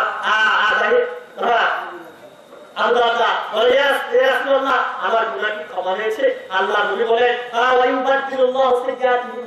তুমি যখন কালের উপরে মুসলমান হয়েছো আল্লাহ তোমার জীবনের সব গুনাহ মাফ করে দিয়ে গুনাহগুলি দেখি তারা বদলায় দিতে পারেন। সুবহানাল্লাহ। আমার সম্মানিত ভাইরা, তাহলে কন্যার মর্যাদা দিয়েছেন কে? রাসূল দিয়েছেন, ইসলাম দিয়েছেন। এবার একটু মায়ের কথা বলবো আর স্ত্রীর কথা বলে আমাকে যা বলতে বলা হয়েছে ইনশাআল্লাহ তা করবো। আচ্ছা, আমার সম্মানিত ভাইরা, স্ত্রীর মর্যাদা রাসূলুল্লাহ দিয়েছেন। মায়েশা বলেন, যখন আমার নতুন বিবাহ হয়ে গেল আল্লাহর নবী আমাকে বললেন, আয়েশা চলো একটু দৌড় দিব। সকালবেলা হাঁটতেছিলাম, পায়চারি করতেছিলাম, দৌড় হয়ে গেল। প্রথম দিন আল্লাহর নবীকে আমি পেছনে ফেলে দৌড় করতে পাস হয়ে গেলাম। বলেন সুবহানাল্লাহ। আর কিছুদিন পর রাসূল আমাকে বললেন আয়েশা তোমার আজকে একটু দৌড়াদৌড়ি খেলা হবে, দৌড় প্রতিযোগিতা হবে। এবার দ্বিতীয় দিন আবার দৌড় প্রতিযোগিতা হলো। ওই দিন আমি আগের চাইতে একটু মোটা হয়ে গেলাম, শরীরটা ভার হয়ে গেছে। আল্লাহ নবী আমাকে পেছনে রেখে হয়ে গেল, সুবহানাল্লাহ। এবার সীমান্ত এলাকায় বর্ডারে আল্লাহ নবী বললেন আয়েশা রে, ওই যে প্রথম দিন তুমি আমার দৌড়ে থাকাইয়া দিয়েছো, আজকে আমি তোমাকে দৌড়ে থাকাইয়া দিলাম, সুবহানাল্লাহ। দেখুন ভালোবাসা, আয়েশা বলেছেন আল্লাহ নবী আমি আয়েশা গ্লাসে পানি পান করে গ্লাসটা রেখেছিলাম। আল্লাহ নবী ওই গ্লাসটা উঠায়া আমি যেই জায়গায় মুখ লাগায় ঠোঁট লাগায়া পানি পান করেছি, আল্লাহ নবী গ্লাসের ওই জায়গায় ঠোঁট লাগায়া পানি পান করেছে, বলেন সুবহানাল্লাহ। আমি করতে হাত রেখে মাটিতে ফেলে রাখলাম, আল্লাহ নবী করতে হাতটা নিয়ে আবার তাদের ফেলে বলেন সুবহানাল্লাহ। এই তো ভালোবাসা মহব্বত। আমার ভাইয়া রাসূলুল্লাহ স্ত্রীকে ভালোবাসে। একদিন আল্লাহ নবী বসতে নবীর ভিতরে দুইটা হাত তুলে কাটতেছিলেন, আল্লাহ কালকে আমাদের বাইরে যেই দিন মা সন্তানকে ভুলে যাবে, সন্তান মাকে ভুলে যাবে, স্বামী স্ত্রীর পরিচয় থাকবে না, ভাই ভাইয়ের পরিচয় রাখবে না, ও আল্লাহ ওই কঠিন কিয়ামতের ময়দানে আমি যেন আমার স্ত্রী খাদিজার কথা ভুলে না যাই, বলেন সুবহানাল্লাহ। আয়েশার মুদ্রা খারাপ হলো, আরে 25 বছরের একটা যুবক 40 বছরের একটা বিধবা মহিলা বিয়ে করে তার কথা এত বেশি কেন কয়, এত কেন বেশি মনে করে? আল্লাহ নবীকে আয়েশা হুজুর এইটা আপনি কেন বেশি বলেন? আল্লাহ নবীর মুখটা একটু কালা হয়ে গেল, কি বলবো আয়েশা? আয়েশা বুঝতে পেরেছে তার একটা অপরাধ হয়েছে, বলে ইয়া রাসূলুল্লাহ আমার মুখটাকে মাফ করে, আমার অপরাধটা ক্ষমা করে দেন, আমি আর বলবো না। তবে খাদিজার সম্পর্কে একটা কথা আমাকে একটু শোনান, আমি একটু শুনি তার যেমন চরিত্র কেমন ছিল। আল্লাহ নবী বললেন তোমরা আমার সবাই সুখের দিনের স্ত্রী। কোন দিনের স্ত্রী? সুখের দিনের স্ত্রী। খাদিজা ছিল আমার দুঃখের দিনের স্ত্রী। মক্কায় রাস্তায় ছিল না, খাদিজা আমাকে বিবাহ করে আমার ঘরবাসী টাকা পয়সা সব ইসলামের জন্য দান করে দিয়েছে, বলে সুবহানাল্লাহ। আমি খাদিজা বেঁচে থাকে খালি অবস্থায় আর আমি লোককে কেউ আমাকে সত্য কথা বলতে পারে নাই। খাদিজা আমার চাচা এবং খাদিজা যখন মারা গেল, আম্মুর হুজুর ছিল আমার নবতের দশম বছর 7 বছর, ওই দিন থেকে আবু জাহেল আমার প্রতি নির্যাতন শুরু হয়েছে। যখন খাদিজা আমার চাচা বেঁচে ছিল তখন আবু জাহেল আমার মূর্তিগুলো পরাস্ত করতে পারে নাই, আর নির্যাতন করতে পারে নাই। ওরে খাদিজা, ওরে আয়েশা, তুমি শোনো, তোমরা আমার সুখের ছেলের স্ত্রী, খাদিজা আমার সুখের ছেলের স্ত্রী। আমি গভীর রাত্রিতে দিনের দাওয়াতে বাইরে যাইতাম, গভীর রাত্রিতে বাড়িতে এসে আসতাম, দরজায় একটি লক করতাম আর বলতাম খাদিজা, অবজিতেই দরজা খুলে দিত। আমি বলতাম খাদিজা, গভীর রাত্রিতে বাড়িতে আসতাম, তুমি কি ঘুমাও না রে খাদিজা? মা খাদিজা তুমি ঘুমাও, ইয়া রাসূলুল্লাহ।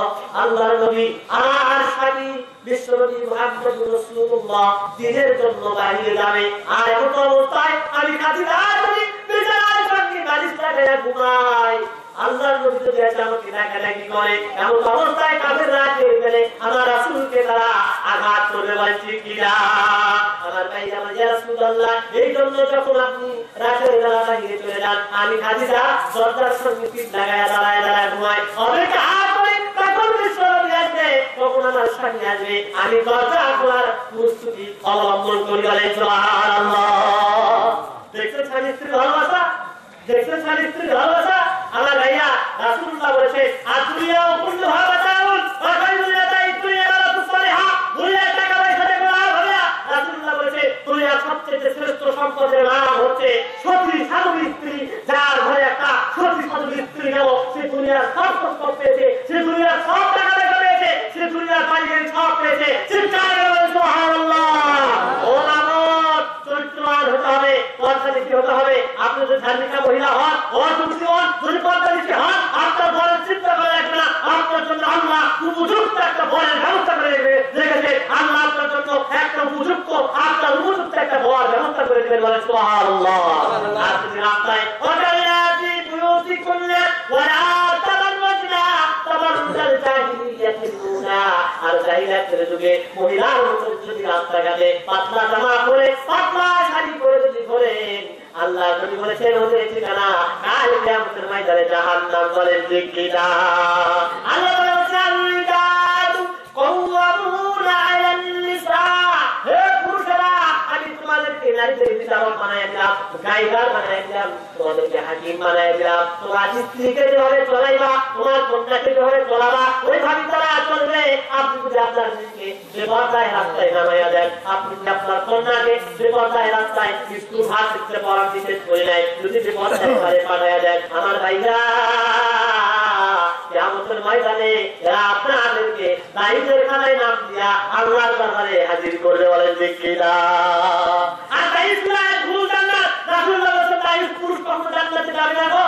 ও সম্মানিত যুবক ভাইরা, আপনি তো বিচারক, আপনি তো হাকিম, আপনি আপনার বিবিকে পর্দা করাইতে পারেন না, আপনি আপনার বিবিকে একটা ভুল বানাইতে দিতে পারেন না, আপনি কেমন বিচারক, আপনি কেমন হাকিম? কিয়ামতের ময়দানে আল্লাহর দরবারে আপনাদের বিচার না হবে। আপনি কেমন গার্জিয়ান, আপনি কেমন আপনি কেমন অভিভাবক, এই বিচার আল্লাহর দরবারে আসামি কাজ করে আমাদেরকে দাঁড় করানো হবে। এখন আপনার পরিবারকে ঠিক করুন, সবাই সবার পরিবারকে ঠিক করেন। আর থেকে এই বাংলাদেশে আর কখনো এসির দিককে ভাবে না, আজ থেকে বাংলাদেশে কোনো জেনারেল বিচার হবে না। সমস্ত পুরুষরা হবে ইমানদার, সমস্ত যুবক হবে ইমানদার, সমস্ত মহিলা হয় ইমানদার, মুমিনা বলেন ঠিক কিনা? আবার এই নাও আলোচনায় শেষ পর্যায়ে চলে আসছি। এবার বলি ৩ নম্বর কারা আল্লাহর রাস্তায় নির্মাণ হবে। যাদের অন্তরটা আমার মন্ত্রী ভাইয়ের কথা আমি দোয়া করি, আল্লাহ আমাকে কবুল করুন। উনি যে মসজিদের সঙ্গে আমার অন্তরকে লাগাই দিয়েছে, আল্লাহ রাসূল বলেছেন বুখারী সহিহ হাদিস, যাদের অন্তরটা মসজিদের সঙ্গে লাগাই যাবে, এই মানুষগুলো আল্লাহর ৩ নম্বর চার মধ্যে ধরে যে আমাদের বাইরে বলে সুবহানাল্লাহ। যারা দান করে তারা বুঝি নয়, যারা দান করে রাসূল বলেছেন রাসূলুল্লাহ তুসাদদিকু বিসসাদকাতি মা আফওয়াদিহা হাত্তা তা'লামু সুনানুহু মা তুনফিকু ইয়ামিনিহি। এইভাবে তারা দান করলো গোপনে প্রকাশ্যে গো, এমন ভাবে দান করেছে ডান হাতে কি দান করে বাম হাত জানে না, বাম হাতে কি দান করলো ডান হাত জানে না, গোপনে প্রকাশ্যে সর্বহত্যায় তারা আল্লাহ দ্বীনের জন্য দান, সাহায্য সহযোগিতা করলো, দান করলো। আল্লাহ দলিল করেছে এরা হবে আল্লাহর দিনে 4 নম্বরের মেহমান। সুবহানাল্লাহ। আল্লাহ সুবহানাহু 5 নম্বরের মেহমান হবে যারা কি বললাম মুআল্লাফা কলবে, যারা আল্লাহ এবং তার রাসূলের জন্য তার সঙ্গে ভালোবাসা মহব্বত করলো, আল্লাহর জন্য আবার তার সঙ্গে সম্পর্ক ছিন্ন করে দিল, বলেন সুবহানাল্লাহ। মন্ত্রী ভাই গুরুদের সাথে আমার পরিচয় কিসের বলেন তো? আপনাদের সাথে আমার পরিচয় কিসের? মোবাইলে মাঝে মধ্যে কথা হয়, পরিচয় হচ্ছে একটা, আপনারা ইমানদার, আমিও একজন ইমানদার, আপনারা আল্লাহ ভীরু, আমিও আল্লাহ, আপনি একজন মুসলিম, আমি একজন মুসলিম। এই মুসলমানের পরিচয়ে আপনার সঙ্গে আপনার আমার বন্ধুত্ব হিন্দুর সাথে হতে পারে না, বলেন ঠিক কিনা? এইভাবে যারা বন্ধুত্ব করবে, আল্লাহর জন্য যারা কার সঙ্গে বন্ধুত্ব করলো, আল্লাহর জন্য আমার কার সঙ্গে বন্ধুত্ব ছিন্ন করলো, আল্লাহ মানে এরা হচ্ছে আমার আরশের 5 নম্বরের ইমান। সুবহানাল্লাহ।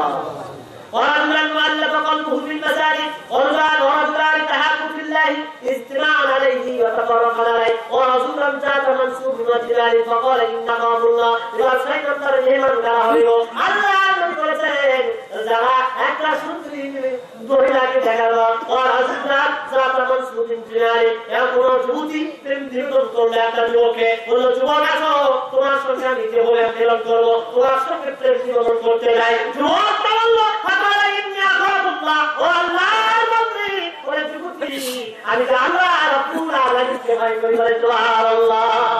আমি তোমার সাথে জেনা করতে পারি না, আমি আল্লাহকে ভয় করি। আল্লাহ বলেছে এই যুবক বলবে ওই যুবক তাহলে আল্লাহ আরশে আসবে 6 নম্বরে মেহমান, বলে সুবহানাল্লাহ।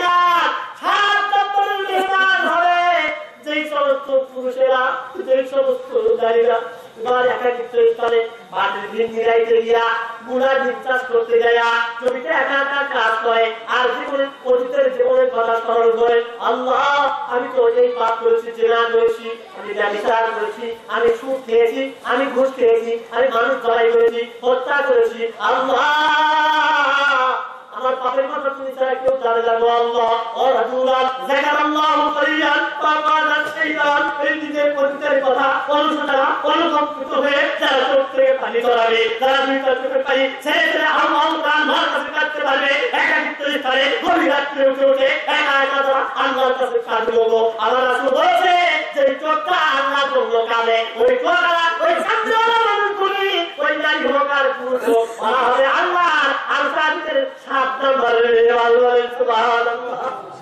আর আল্লাহ জন্য কাঁদেন, কাঁদতে হবে আল্লাহর জন্য।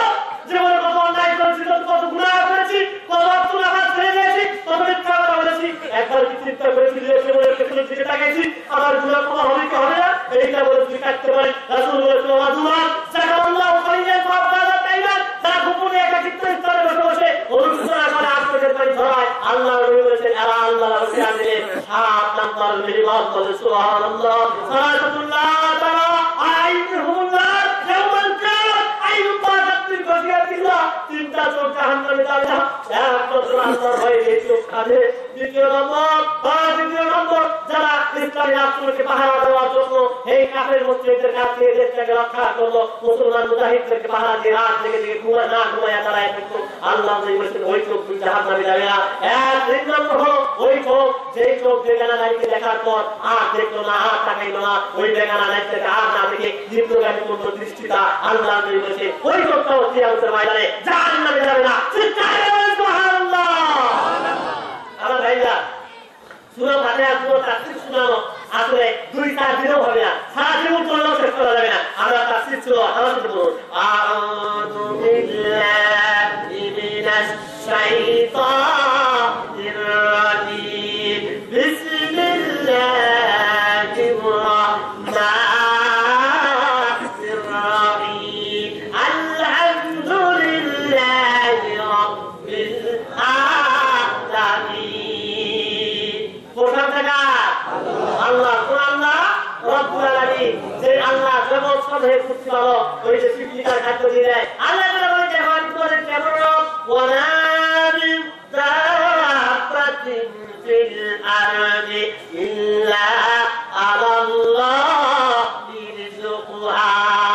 আল্লাহ বলে এই পৃথিবীর বুকে বিচরণশীল কত প্রাণী রয়েছে। আমার ভাইয়া আপনার বাড়ির পাশে গর্তের মধ্যে কত পৃথিবীটা লাগে, কত কিছু রাস্তা থাকে, জঙ্গলে কত হিংস্র প্রাণী লাগে। আমার প্রশ্ন হলো দেখুন তো এই পৃথিবী কোনো খাদ্য মন্ত্রী নাকি এদের খাদ্য সরবরাহ করে বলে ঠিক না?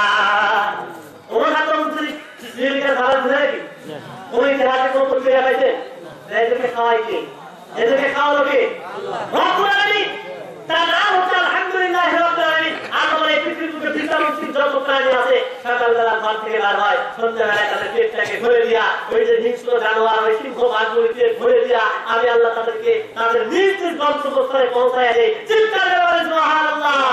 হযরত সুলাইমান আলাইহিস সালাম বলেছেন না বুঝছেন তো, যিনি পাখির ভাষা বলছে, পিপিলিকার কণ্ঠ বলছে, সাপের কণ্ঠ বলছে, আকাশ বাতাস সমস্ত কিছু পশু পাখি কণ্ঠ বলছে, তিনি একদিন বলেন আল্লাহ আমাকে তুমি এত সম্পদের মালিক বানাইয়া দিয়েছো, আমাকে একটু পারমিশন দাও, তুমি খালি খাওয়াও তোমার পাখিটাকে, আমি আর একদিন খাওয়াতে চাই। আল্লাহ তুমি পারবে না? ভাই আল্লাহ তুমি হুকুম দিলে তো হয়, আল্লাহ পারবে না, আমাকে আল্লাহ তুমি পারমিশন দিলে তো পারি। দিলাম। এবার তিনি রান্না বান্না শুরু করলেন, 6 মাস পর্যন্ত রান্না বান্না চলছে। রান্না বান্না করতে করতে তার যত সম্পদ ছিল দুধন সব ফাঁকা, সব রান্না করেছে। আল্লাহ আল্লাহ রান্না তো শেষ, বলে আমি কি করতে চাও? যে আমি এখন দাওয়াত দিয়েছি তোমার মাতৃকাকে পাঠা দাও, কাকা দিবা বলে আমি দরিয়া থেকে শুরু হোক। কোথায় থেকে? দরিয়া থেকে শুরু হোক। দরিয়া থেকে একটা মাছ মাছ দাও, কারণ তোমার আমি খাওয়ালাম, আজকে আমার নবী খাওয়াবে, তোমরা দাও, ভালো ভালো খায় আসো। তার মাছ চলে গেছে, যাওয়ার পর মাছটা বলছে সোলাইমান খাবার বই এই টুকটা একটা হাত করেছে, এক গ্লাসে সোলাইমান আলাইহিস সালামের সব খাদ্য খায় আছে।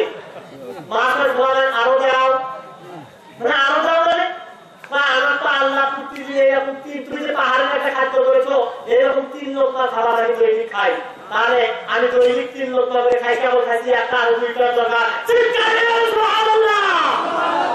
মানুষ কি কাউকে খাওয়াইতে পারে? খাওয়ানোর মালিককে, খাওয়ানোর মালিককে। সুলাইমান তাই করে কাঁদে, আল্লাহ বুঝেছি বিশ্বাস তো করতাম, তারপরে আরো বেশি বিশ্বাস করেছি। ও আল্লাহ দুনিয়ার কোন মানুষ তোমার মাতৃকাকে খাওয়াইতে পারবে না। ও আল্লাহ দুনিয়ার একটা মাছের আমি খোরাক দিতে পারি নাই, এটা তো একটা ওই মাছের স্ত্রী আছে, ওর আরো ভাগিদারি আছে, ওর গেটি কুচি আছে, সন্তান আছে, ওর কত সেবা আছে, ওই জাতীয় ভাই কত রয়েছে, একটা একটা করে আছে, গোটা দুনিয়া খাওয়া শেষ করলেও মাছের বছর তুলনা করা সম্ভব নয়। সুবহানাল্লাহ। খাওয়ানোর মালিককে ভাই, খাওয়ানোর মালিককে আলহামদুলিল্লাহি রাব্বিল আলামিন। একটি কথা বলে গেলাম, বাকি আবার কোথাও বলে রাখলে মনে করে দিলেন, আর বাকি 6টি আলোচনা একদিনে সম্ভব হয় না, একটা একটা করে আলোচনা শুরু হবে ইনশাআল্লাহ। আমার ভাইয়া এবার চলে আসি মসজিদের জন্য যাদের অন্তরটা ঝুলে থাকে গো, রাসূলুল্লাহ বলেছে ওই লোকগুলি আল্লাহর আরশে আজিমের মার হয়ে যাবে। আমার ভাইয়া আমি আজকে বলতে চাই, গতবার এসেছিলাম যারা তাকে করেছে তাতে দ্বিগুণ পেয়েছিলাম, আজকে সভাপতি সাহেব বলেছে 70 ব্যাগ ছেলে সর্বোত্তম কারা ছেলে দিয়ে টাকা দিয়ে আল্লাহ ধর্মস্থল উন্নয়ন করতে চান। আমি দেখতে চাই সর্বোত্তম 20 বস্তা 30 বস্তা দিয়ে 70 ব্যাগ পূর্ণ হলে আমি আসবো না। আমার ভাইয়া উঠে আসুন তো দেখি কে বেশি দাম করে আমি দেখবো আজকে আপনার ভিতরে কাজ করে দেওয়া করবো।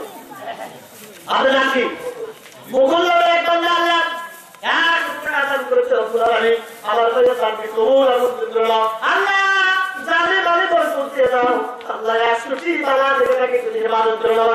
আমিন। ওরে ওরে এক করে একটা নাম বলে সিলেক্ট করে টাকা নিয়ে আসে, টাকা পয়সা মামুন সহ টাকা পয়সা থেকে যে টাকা আছে, হ্যাঁ আর মহিলাদের যা আছে না বলে মেয়েরা মামুন আপনারা কেউ জানেন না, সবাইকে বসতের জন্য আল্লাহর জন্য আল্লাহ ঘরে করে দান করবে, কিয়ামতের ময়দানে আল্লাহ যে আপনাদেরকে আরো সাজিয়ে মেহমান বানাবে, এর চাইতে সুখবর আর কি হতে পারে। রাসূলুল্লাহ বলেছেন মান বানাল সিয়াম ইয়াকুল্লাহ আযা ওয়া জাল্লা বানাল্লাহু লাহু বাইতান ফিল জান্নাত। আল্লাহ আমার ভেতরে ছেলে আল্লাহ কোরআন শিক্ষার জন্য হাফিজুল মাদ্রাসায় পড়ায়, তারপরে আসলে দান করেছে, আল্লাহ তাকে সুলাম করে আল্লাহ ছেলেটাকে সুখ্যাত আলেম বানায় দাও। আল্লাহ দ্বীন ইসলামের শিক্ষা দিয়ে আল্লাহ তাআলা শুধু দেশ নয় দেশের বাইরে পর্যন্ত যাওয়ার তৌফিক দান করে দাও। আমিন। আল্লাহ তাআলা যে কোন নিয়তে কাজ করে গভীর রাখতে আল্লাহ সকলের দান করে কবুল করে হয় নাকি সাদিবুল নামে আয় ভাই 100 টাকা আল্লাহ তাকে কুরআন বুঝে গেল।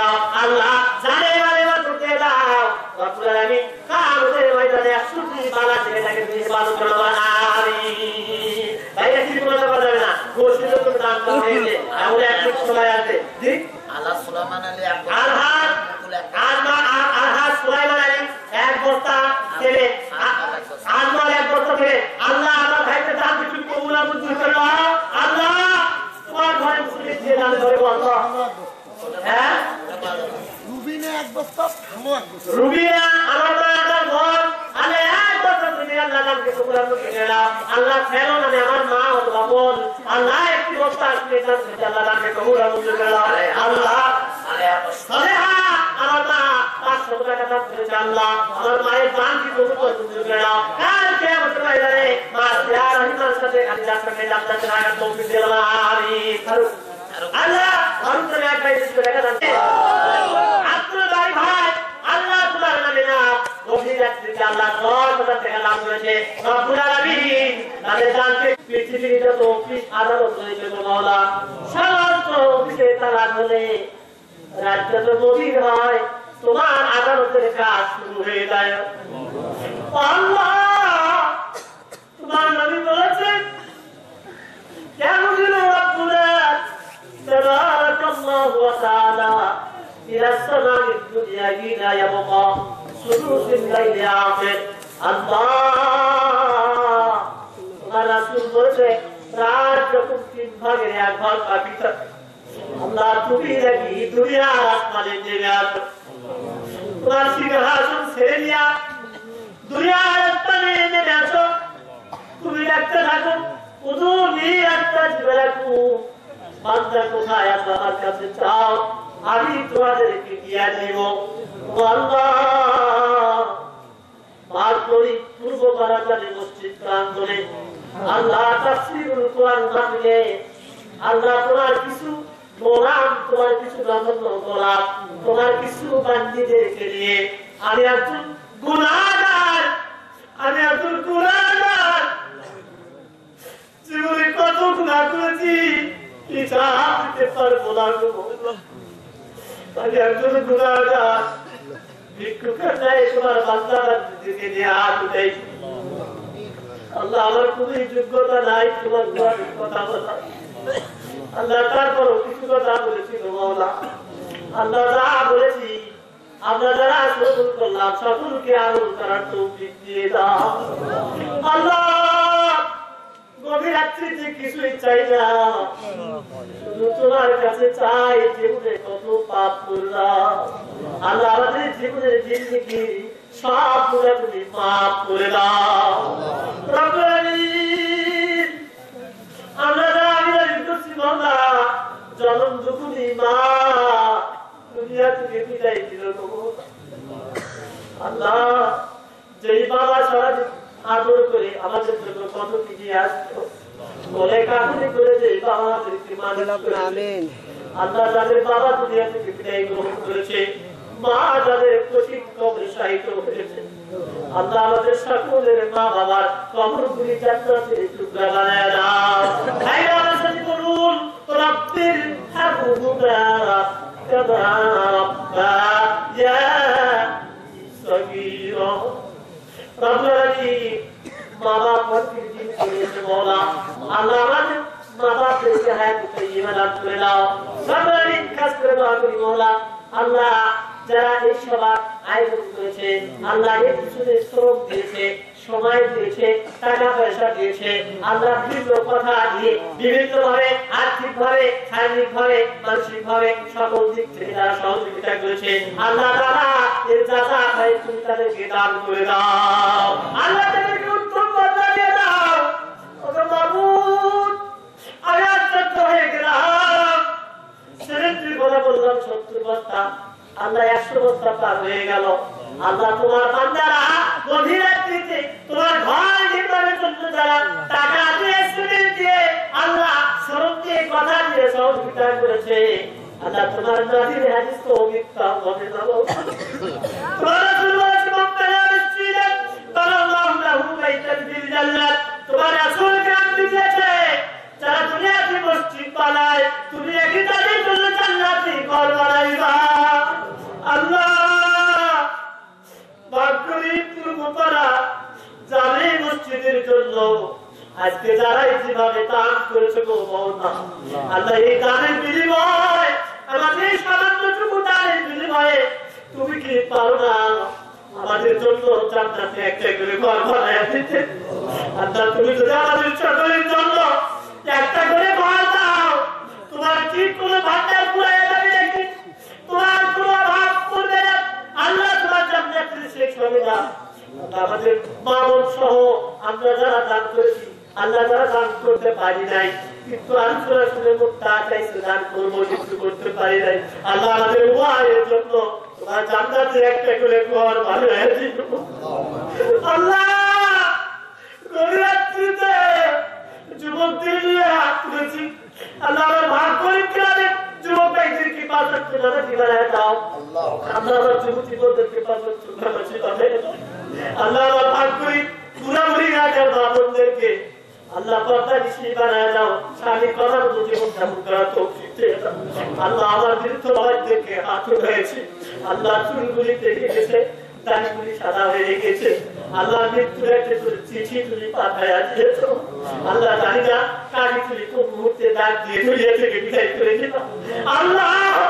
ওই মালাকুল মউত আমাদের কাছে যখন পাঠাইবা, ওই মালাকুল মউতকে পাঠানোর আগে আল্লাহ আমাদেরকে পূর্ণ মুমিন বানায় দাও আল্লাহ, আমাদের সকলকে ঈমানি মৃত্যু দান করে দাও আল্লাহ। আমি যাচ্ছি গ্রাম থেকে অনেক ভাই বিদেশে থাকে আল্লাহ, দেশের বাইরে থাকে আল্লাহ, আমার ভাইদেরকে যাদের বিপদ আপদ থেকে তুমি মুক্ত করে দাও আল্লাহ, তাদেরকে হেফাজত করে দাও, হায়াতে ইবাদত দান করে দাও আল্লাহ। আমার বাড়িতে ফিরে বাল বাচ্চার কাছে ফিরে আসার মতো তৌফিক দিয়ে দাও আমিন। আমার ভাইরা, আমার কিছু ভাই নাকি বিদেশে যাবে নিয়ত করে তোমার মসজিদকে দোফালা করে দিল আল্লাহ, আমার এই ভাইগুলিকে কবুল করে দাও আল্লাহ, হালাল পথে রোজগারের ব্যবস্থা করে দাও আল্লাহ, হালাল টাকা দিয়া তোমার মসজিদ নির্মাণ করার মতো মনোমানসিকতা পয়দা করে দাও। তাই আমার আল্লাহর কাছে যা চাওয়া আছে চোখ বন্ধ করে মনের যা কথা আমার মা বলে আমি কিছু সময়ের জন্য ছেড়ে দিলাম আল্লাহর কাছে বলে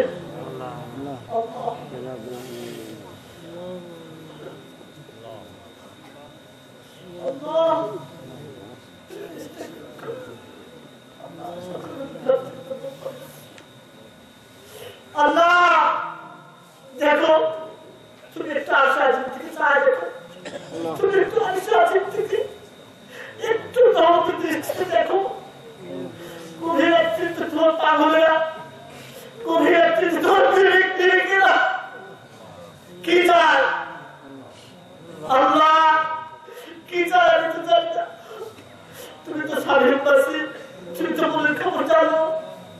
আল্লাহ তোমার বান্দাদের কি চাই আল্লাহ তুমি সকলের বলে যে চোখকে পুরো করে দাও আল্লাহ আমি শুনে এই কথা তুমি শুনেছ তুমি আর সাজিদ থেকে শুনেছ বাবা ইউনুসের ডাকে যদি সারা দিতে পারো মাছের পেট থেকে ইউনুসের ডাকে যদি জবাব দিতে পারো আল্লাহ তুমি আমাদের ডাকে জবাব দিতে পারো না আল্লাহ তোমার বান্দারা দেখো কিভাবে কাঁদে চোখ থেকে পানি যাবে তোমার নানি বলেছে সেই চোখ থেকে তোমার মনে কাঁদে সেই চোখটা কখন জাহান্নামে যাবে না আল্লাহ আমরা তুমি আর কোনো শাস্তি কাঁদি না আল্লাহ আমরা তুমি আর কোনো মানুষের ভয় কাঁদি না আল্লাহ তোমার জন্য কাঁদছি আল্লাহ এই দুইটা চোখের ফোঁটা পানির জন্য নির্ভয়ে আল্লাহ আমাদের কুকুর থেকে জাহান্নামে আগুনকে আরাম করে দাও চিরদিনের জন্য জাহান্নামে আগুনকে আরাম করে দাও আল্লাহ বিশেষ করে আবেদন করে বললাম আল্লাহ আমাদের এই স্বাধীন সার্বভৌমত্ব বাংলাদেশ আল্লাহ এই শহীদ দ্বারাই স্বাধীন করতে গিয়ে অনেক প্রাণ দিতে হয়েছে আল্লাহ এই স্বাধীন সার্বভৌমত্ব বাংলাদেশ থেকে তুমি রক্ষা করো আল্লাহ এই দেশটাকে তুমি হেফাজত করো আল্লাহ এই দেশটা একটা সংঘাতের মুখে চলে গেছে আল্লাহ সংঘাতকে আল্লাহ সংঘাত থেকে দেশটাকে তুমি রক্ষা করো আল্লাহ আমরা প্রত্যেকজন মুসলমানের ভাই ভাই আমরা কেন ভাই ভাই আমরা বিবাদ করবো না আল্লাহ আমাদের বিরুদ্ধে সকলের পরিচয়ের ভিতরে ভ্রাতৃত্ব বোধ পয়দা করে দাও আল্লাহ আমাদের দেশের দুই নেত্রীর ভিতরে পরিচয়ের ভিতরে ভাই পয়দা করে দাও আল্লাহ উভয়কে একটা সমস্যায় আসার তৌফিক দিয়ে দাও আল্লাহ এই দেশটাকে একসাথে করার তৌফিক দিয়ে দাও এই দেশটাকে উভয় উন্নয়নকে একসাথে কাজ করে আল্লাহ এটাকে একটি সোনার বাংলায় পরিণত করার মতো সুযোগ দিয়ে দাও আল্লাহ রব্বুল আলামিন পরিশেষে আমি করি আল্লাহ ও আল্লাহ কত কথা তোমার কাছে বললাম আল্লাহ কত কথা বললাম আল্লাহ তুমি কি রাগ করো আল্লাহ তুমি কি আমাদের কথা রাগ করো তুমি যদি রাগ করো আমাদের তো গুনাহগার গুলি কার কাছে যাবে আল্লাহ তুমি যদি রাগ করো আমাদের তো গুনাহগার কার কাছে যাবো ও আল্লাহ আমাদের জীবনের সব পাপ মাফ করে দাও আল্লাহ আমাদের জীবনের সব অপরাধ মাফ করে দাও আল্লাহ আমি দেখেছি অনেক অভাবে আছে খারাপ অনেক একবেলা খায় এক মুঠো খায় আরেকবেলা খেতে পারে না আল্লাহ তুমি সকলের অভাবকে উচ্ছেদ করে দাও আল্লাহ সকলের দারিদ্রতাকে উচ্ছেদ করে দাও আল্লাহ হালাল পথে রোজগারের আমাদের ব্যবস্থা করে দাও আল্লাহ হালালকে তোমার গোলামি করার সুযোগ দিয়ে দাও আল্লাহ যত কথা বলেছি সব কথাগুলো তুমি কবুল আর মঞ্জুর করে দাও আল্লাহ মানবদেরকে পর্দায় থাকার তৌফিক দিয়ে দাও আল্লাহ আমার মানবদেরকে গভীর রাত পর্যন্ত তোমার প্রেম আল্লাহ তোমার প্রেমিকা বান্দায় বান্দিরা আল্লাহ গভীর রাত পর্যন্ত কি আশায় থাকে সকলের মনে যে কষ্টকে তুমি পূর্ণ করে দাও আল্লাহ আমার পাশে বসে আমার সভাপতি বাবাজি আল্লাহ আমার বাবাজিকে হায়াত প্রদান করো আমার প্রধান অতিথি আমার ভাই আল্লাহ তাকে হায়াত প্রদান করে দে দেশ ও জাতির খেদমত করার সুযোগ দিয়ে দাও আল্লাহ আমার পাশে বসে আমার বড় ভাই আমার সবচেয়ে বড় ভাই আল্লাহ মুসলিমদের জন্য এসে কঠোর পরিশ্রম করে যাচ্ছে আল্লাহ তাকে কবুল করে দাও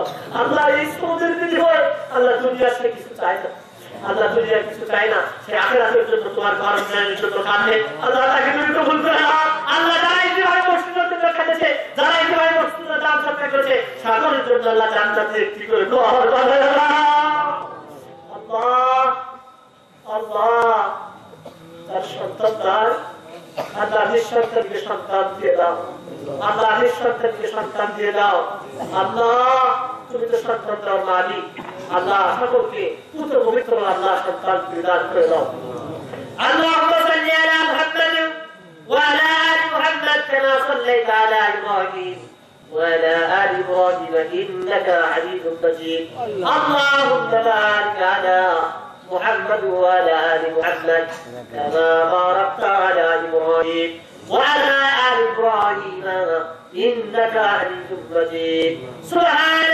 ربك رب العزه عما يصفون وسلام على المرسلين واجعل اخر كلام عند الموت لا اله الا الله محمد رسول الله السلام عليكم ورحمه الله